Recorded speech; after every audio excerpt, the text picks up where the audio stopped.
ನಮಸ್ಕಾರ ಗೆಳೆಯರೇ. ಇವತ್ತಿನ ಈ ವಿಡಿಯೋದಲ್ಲಿ ನಾವು ಇಡೀ ಜಗತ್ತನ್ನೇ ಬೆಚ್ಚಿ ಬೀಳಿಸಿರುವ ಒಂದು ಅತಿ ದೊಡ್ಡ ಮತ್ತು ಐತಿಹಾಸಿಕ ಸುದ್ದಿಯ ಬಗ್ಗೆ ಮಾತನಾಡಲಿದ್ದೇವೆ. ಗೆಳೆಯರೇ, ಇರಾನ್ನ ಸುಪ್ರೀಂ ಲೀಡರ್ ಅಯತೊಲ್ಲಾ ಖಮೇನಿ ಅವರು ಹತ್ಯೆಯಾಗಿದ್ದಾರೆ.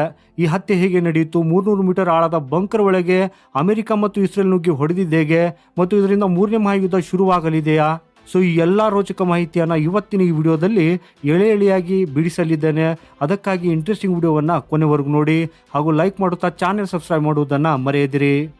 ಸೊ ಗೆಳೆಯರೆ, ಅಯತುಲ್ಲಾ ಖಮೇನಿ ಈಸ್ ಡೆಡ್. ಹೌದು ಗೆಳೆಯರೆ, ಇರಾನ್ ಸುಪ್ರೀಂ ಲೀಡರ್ ಅಂದರೆ ಸರ್ವೋಚ್ಚ ನಾಯಕ ಹಾಗೂ ಪ್ರಪಂಚದಾದ್ಯಂತ ಇರುವ ಶಿಯಾ ಮುಸ್ಲಿಮರ ಅತಿ ದೊಡ್ಡ ಧಾರ್ಮಿಕ ನಾಯಕ ಅಯತುಲ್ಲಾ ಅಲಿ ಖಮೇನಿ ಹತ್ಯೆ ಆಗಿದ್ದಾರೆ. ಈ ವಿಚಾರವನ್ನು ಬೇರೆ ಯಾರೂ ಅಲ್ಲ, ಸ್ವತಃ ಇರಾನ್ ಸರ್ಕಾರ ಮತ್ತು ಅಲ್ಲಿನ ಸರ್ಕಾರಿ ಟಿವಿ ಚಾನೆಲ್ಗಳೇ ಅಧಿಕೃತವಾಗಿ ಖಚಿತಪಡಿಸಿವೆ. ಇದಷ್ಟೇ ಅಲ್ಲ, ಇರಾನ್ನಲ್ಲಿ ಬರೋಬ್ಬರಿ 40 ದಿನಗಳ ರಾಷ್ಟ್ರೀಯ ಶೋಕಾಚರಣೆಯನ್ನು ಘೋಷಿಸಲಾಗಿದೆ ಮತ್ತು 7 ದಿನಗಳ ಕಾಲ ಸರ್ಕಾರಿ ರಜೆಯನ್ನು ಕೂಡ ಪ್ರಕಟಿಸಲಾಗಿದೆ. ಹಾಗೂ ಇದನ್ನು ನಂಬಿ ಗೆಳೆಯರೆ, ಇಡೀ ಪ್ರಪಂಚದ ಮಟ್ಟಿಗೆ ಇದೊಂದು ಅತಿ ದೊಡ್ಡ ಐತಿಹಾಸಿಕ ಕ್ಷಣವಾಗಿದೆ.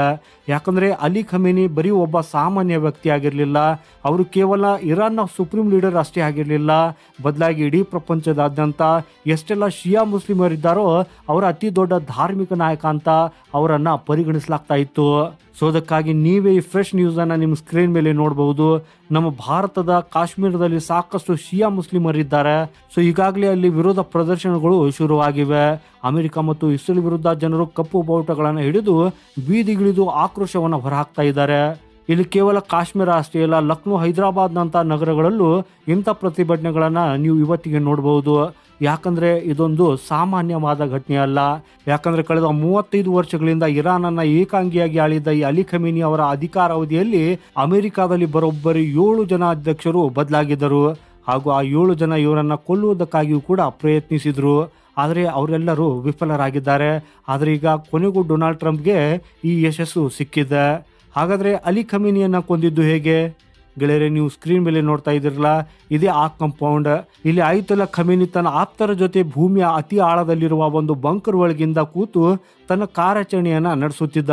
ಸೊ ಇದೇ ಕಾರಣಕ್ಕೆ ಅಮೆರಿಕ ಇಸ್ರೇಲ್ ಜೊತೆ ಸೇರಿ ಈ ಕಾಂಪೌಂಡ್ ಮೇಲೆ ಮೊದಲ ಭೀಕರ ದಾಳಿಯನ್ನು ಮಾಡಿತ್ತು. ಹಾಗೂ ಇಲ್ಲಿ 1, 2 ಅಲ್ಲ, ಬರೋಬ್ಬರಿ 3 GBU ಬಂಕರ್ ಬಸ್ಟರ್ ಬಾಂಬ್ಗಳನ್ನು ಹಾಕಲಾಗಿದೆ. ಈ GBU ಬಂಕರ್ ಬಸ್ಟರ್ ಬಾಂಬ್ಗಳ ಬಗ್ಗೆ ಯಾರಿಗೆ ಗೊತ್ತಿಲ್ಲ, ಅವ್ರಿಗೆ ಹೇಳ್ತೀನಿ ಕೇಳಿ.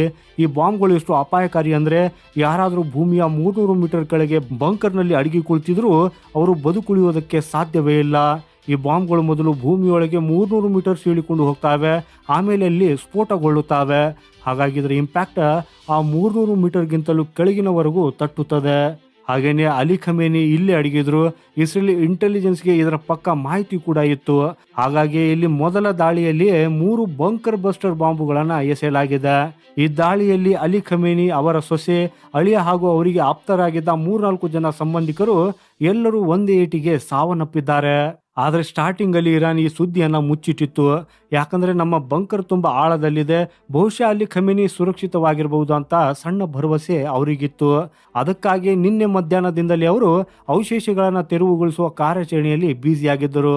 ಆದರೆ ಇಲ್ಲಿ ನಿನ್ನೆ ಮಧ್ಯರಾತ್ರಿ 12 ಗಂಟೆ ಸುಮಾರಿಗೆ ಅಲಿ ಖಮೇನಿ ಮತ್ತು ಅವರ ಸಂಬಂಧಿಕರ ಮೃತದೇಹಗಳು ಸಿಕ್ಕಿಬಿಟ್ಟಿದ್ದಾವೆ. ಸೊ ಇದರ ಬೆನ್ನಲ್ಲೇ ಡೊನಾಲ್ಡ್ ಟ್ರಂಪ್ ಮತ್ತು ಇಸ್ರೇಲ್ ಪ್ರಧಾನಿ ನೆತನ್ಯಾಹು ಕೂಡ ಈ ಬಗ್ಗೆ ಘೋಷಣೆಯನ್ನ ಮಾಡಿದ್ದಾರೆ. ಸೊ ಅದಕ್ಕಾಗಿ ಇರಾನ್ ಸರ್ಕಾರಕ್ಕೆ ಕೊನೆಗೆ ಬೇರೆ ದಾರಿ ಇಲ್ಲದೆ ಬೆಳಗಾಗುವಷ್ಟರಲ್ಲಿ ತನ್ನ ಸರ್ಕಾರಿ ಟಿವಿ ಮೂಲಕ ಅಯತುಲ್ಲಾ ಖಮೇನಿ ಹತ್ಯೆ ಆಗಿರುವ ಸುದ್ದಿಯನ್ನ ಅಧಿಕೃತವಾಗಿ ಒಪ್ಪಿಕೊಂಡಿತ್ತು. ಹಾಗಾದ್ರೆ ಈಗ ಮುಂದೇನು? ಇರಾನ್ನಲ್ಲಿ ಆಡಳಿತ ಬದಲಾಗತ್ತಾ? ಸೊ ಗೆಳೆಯರೆ, ಇದಕ್ಕೆ ಉತ್ತರ ಇದು ಅಷ್ಟು ಸುಲಭವಲ್ಲ. ಯಾಕಂದರೆ ಇರಾನ್ನಲ್ಲಿ ಇರುವುದು ಸಾಮಾನ್ಯ ಸರ್ವಾಧಿಕಾರವಲ್ಲ, ಬದಲಾಗಿ ಅದೊಂದು ಧಾರ್ಮಿಕ ಸರ್ವಾಧಿಕಾರ, ರಿಲಿಜಿಯಸ್ ಡಿಕ್ಟೇಟರ್ಶಿಪ್. ಅಂದರೆ ಅಲ್ಲಿ ಎಲ್ಲವೂ ಒಬ್ಬನೇ ವ್ಯಕ್ತಿಯ ಕೈಯಲ್ಲಿರುವುದಿಲ್ಲ, ಅವನ ಕೆಳಗೆ ಒಂದು ದೊಡ್ಡ ಸ್ಟ್ರಕ್ಚರ್ ಕೆಲಸ ಮಾಡ್ತಾ ಇರ್ತದೆ. ಇಲ್ಲಿ ಅಲಿ ಖಮೇನಿ ಅವರು ತಾನು ಸಾಯುವುದಕ್ಕೂ ಮುನ್ನ ಬಹಳ ದಿನಗಳ ಮುಂಚೆ ತನ್ನ ಉತ್ತರಾಧಿಕಾರಿಯನ್ನ ಆರಿಸಿಬಿಟ್ಟಿದ್ದಾರೆ. ಇದರ ಜೊತೆಗೆ ಅವರು ಒಂದು ರಿಲಿಜಿಯಸ್ ಕೌನ್ಸಿಲ್ ಕೂಡ ಮಾಡಿದ್ದಾರೆ. ಒಂದ್ ವೇಳೆ ಆ ಉತ್ತರಾಧಿಕಾರಿಯನ್ನು ಕೂಡ ಕೊಂದ್ರೆ ಅಲಿ ಖಮೇನಿಯಷ್ಟೇ ಕಟ್ಟಾಳುಗಳಾಗಿರುವ ಬೇರೆ 7-8 ಜನ ಉತ್ತರಾಧಿಕಾರಿಗಳು ಆ ಸ್ಥಾನವನ್ನು ತುಂಬುವುದಕ್ಕಾಗಿ ಸಿದ್ಧರಿದ್ದಾರೆ. ಹಾಗೆಯೇ ಇಲ್ಲಿ ನೀವು ಇನ್ನೊಂದು ಮುಖ್ಯ ವಿಚಾರವನ್ನು ಅರ್ಥ ಮಾಡಿಕೊಳ್ಳಬೇಕು. ಅಲಿ ಖಮೇನಿ ಕೇವಲ ಒಂದು ಸಿಂಬಲ್ ಮಾತ್ರ ಆಗಿದ್ರು. ಅವರಿಗೆ 86 ವರ್ಷ ವಯಸ್ಸಾಗಿತ್ತು. ಹಾಗಾಗಿ ಅವರು ಇರಾನ್ನ ದಿನನಿತ್ಯದ ಕೆಲಸಗಳನ್ನು ನೋಡಿಕೊಳ್ಳುತ್ತಲೇ ಇರಲಿಲ್ಲ. ಇಲ್ಲಿ ಎಲ್ಲವೂ ಅವರ ಹೆಸರಿನಲ್ಲೇ ನಡೀತಾ ಇತ್ತು ಅಷ್ಟೇ. ಹಾಗಾಗಿ ಅವರು ಇಲ್ಲವಾದ ತಕ್ಷಣ ಆಡಳಿತದ ಮೇಲೆ ದೊಡ್ಡ ಮಟ್ಟದ ಪರಿಣಾಮವೇನೂ ಆಗೋದಿಲ್ಲ. ಈ ಮೊದಲು ಯಾರು ನಿರ್ಧಾರ ತೆಗೆದುಕೊಳ್ತಾ ಇದ್ರು ಈಗಲೂ ಅವರೇ ತೆಗೆದುಕೊಳ್ತಾರೆ. ಹಾಗಾಗಿ ಇರಾನ್ನಲ್ಲಿ ದಿಢೀರ್ನೆ ಆಡಳಿತ ಬದಲಾಗಿ ಅಮೆರಿಕದ ಬೆಂಬಲಿತ ಸರ್ಕಾರ ಬರ್ತದೆ ಅಥವಾ ಟ್ರಂಪ್ ರವರ ಕಡೆಯವರನ್ನ ತಂದು ಕೂರಿಸುತ್ತಾರೆ ಅಂತ ಯಾರು ಹೇಳ್ತಾ ಇದ್ದಾರೆ, ಅದು ಖಂಡಿತ ಸುಲಭದ ಮಾತಲ್ಲ. ಇದಕ್ಕೆ ತಕ್ಕಂತೆ ಸ್ಕ್ರೀನ್ ಮೇಲೆ ನೀವು ನೋಡುವ ಹಾಗೆ ಇವತ್ತು ಬೆಳಿಗ್ಗೆ ಇರಾನ್ ಅಧ್ಯಕ್ಷರು ಈಗಾಗಲೇ ಹೊಸ ಉತ್ತರಾಧಿಕಾರಿಯನ್ನು ಆಯ್ಕೆ ಮಾಡುವ ಪ್ರಕ್ರಿಯೆ ಶುರುವಾಗಿದೆ ಅಂತ ಘೋಷಿಸಿದ್ದಾರೆ. ಸೊ ಇದಕ್ಕಾಗಿ 3 ಸದಸ್ಯರ ಕಮಿಟಿ ಮಾಡಲಾಗಿದೆ. ಇದರಲ್ಲಿ ಇರಾನ್ನ ಅಧ್ಯಕ್ಷರು, ಸುಪ್ರೀಂ ಕೋರ್ಟ್ನ ಮುಖ್ಯ ನ್ಯಾಯಮೂರ್ತಿಗಳು ಹಾಗೂ ಚೀಫ್ ಗಾರ್ಡಿಯನ್ ಕೌನ್ಸಿಲ್ನ ಉನ್ನತ ಆಯುಕ್ತಲ ಸೇರಿದ್ದಾರೆ. ಈ 3 ಸೇರಿ ಅಲಿ ಖಮೇನಿ ಜಾಗಕ್ಕೆ ಬರುವ ಹೊಸ ನಾಯಕನನ್ನ ಘೋಷಿಸಲಿದ್ದಾರೆ. ಸದ್ಯಕ್ಕೆ ಯಾರ ಹೆಸರು ಮುಂದಿದೆ ಅಂತ ಹೇಳುವುದಾದ್ರೆ, ಮೊದಲನೇ ಹೆಸರು ಅಲಿ ಖಮೇನಿ ಅವರ ಹಿರಿಯ ಮಗ ಮುಸ್ತಫಾ ಖಮೇನಿ ಅವರದು ಇದೆ. ಇದರ ಜೊತೆಗೆ ಅವರ ಕೆಲ ಆಪ್ತರ ಹೆಸರುಗಳು ಕೂಡ ಕೇಳಿ ಬರ್ತಾ ಇವೆ. ಆದ್ರೆ ಇಲ್ಲಿ ಮುಂದಿನ ಕೆಲವೇ ಗಂಟೆಗಳಲ್ಲಿ ಹೊಸ ಉತ್ತರಾಧಿಕಾರಿಯ ಘೋಷಣೆ ಆಗುವ ನಿರೀಕ್ಷೆಯೂ ಕೂಡ ಇದೆ. ಹಾಗೆ ಇದರ ಜೊತೆಗೆ ಇರಾನ್ ಸರ್ಕಾರ ಮತ್ತೊಂದು ಕಠಿಣ ಘೋಷಣೆಯನ್ನ ಮಾಡಿದ್ದು, ಇನ್ಮುಂದೆ ಯಾವುದೇ ರೀತಿಯ ಶಾಂತಿ ಮಾತುಕತೆಗಳಿಲ್ಲ, ಈಗೇನಿದ್ರು ಯುದ್ಧ ಅದು ದೀರ್ಘಕಾಲದ ಯುದ್ಧ. ಅಲಿ ಖಮೇನಿ ಸಾವಿಗೆ ನಾವು ಕೊಡುವ ಏಟು ಹೇಗಿರ್ತದೆ ಅಂದ್ರೆ, ಅಮೆರಿಕ, ಇಸ್ರೇಲ್ ಅಷ್ಟೇ ಅಲ್ಲ, ಇಡೀ ಅರಬ್ ಜಗತ್ತೇ ಮುಂದಿನ ಹಲವು ದಶಕಗಳ ಕಾಲ ನೆನಪಿಟ್ಟುಕೊಳ್ಳಬೇಕು ಅಂತ ಗುಡುಗಿದೆ. ಅಂದ್ರೆ ಮುಂದಿನ ಕೆಲವು ಗಂಟೆಗಳಲ್ಲಿ ಇರಾನ್ ಅರಬ್ ರಾಷ್ಟ್ರಗಳಲ್ಲಿರುವ, ಅಂದರೆ ವಿಶೇಷವಾಗಿ ಅಮೆರಿಕದ ಸೇನಾ ನೆಲೆಗಳಿರುವ ಪ್ರದೇಶಗಳ ಮೇಲೆ ಭೀಕರವಾಗಿ ದಾಳಿಗಳನ್ನು ಮಾಡುವ ಸಾಧ್ಯತೆ ದಟ್ಟವಾಗಿದೆ. ಆದ್ದರಿಂದ ಗೆಳೆಯರೆ, ಈ ಯುದ್ಧದ ಬೆಂಕಿ ಈಗ ಆರುವುದಿಲ್ಲ, ಇನ್ನಷ್ಟು ಜೋರಾಗಿ ಹೊತ್ತಿಕೊಳ್ಳಲಿದೆ.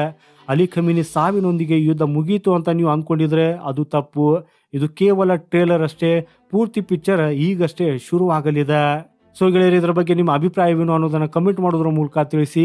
ಈ ಮಾಹಿತಿ ನಿಮಗೆ ಇಷ್ಟವಾಗಿದ್ರೆ ವಿಡಿಯೋ ಲೈಕ್ ಮಾಡಿ, ಶೇರ್ ಮಾಡಿ ಹಾಗೂ ಇಂತಹದೇ ಇಂಟ್ರೆಸ್ಟಿಂಗ್ ಅಪ್ಡೇಟ್ಸ್ಗಾಗಿ ನಮ್ಮ ಚಾನೆಲ್ಗೆ ಸಬ್ಸ್ಕ್ರೈಬ್ ಆಗಿ.